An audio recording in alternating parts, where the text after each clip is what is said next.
જેવો લાગે હોય અને મારા જેવો પ્રધાન હોય એમાં કઈ ઘટે જ નહીં મહારાજા. બરાબર છે પ્રધાનજી.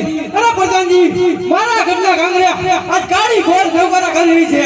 લાગે છે કોઈ દુશ્મનનો માણસ મારા રાજની અંદર આવવા માંગે છે. માટે રાજની દેવીએ એવા ચોકી ફેરા કરો કે રાજનો માણસ બહાર નહીં ને બહારનો માણસ અંદર નહીં. મહારાજા આપણા રાજમાં ચક્કી તો હું અને ચક્કો પણ ન ફરકી મહારાજા.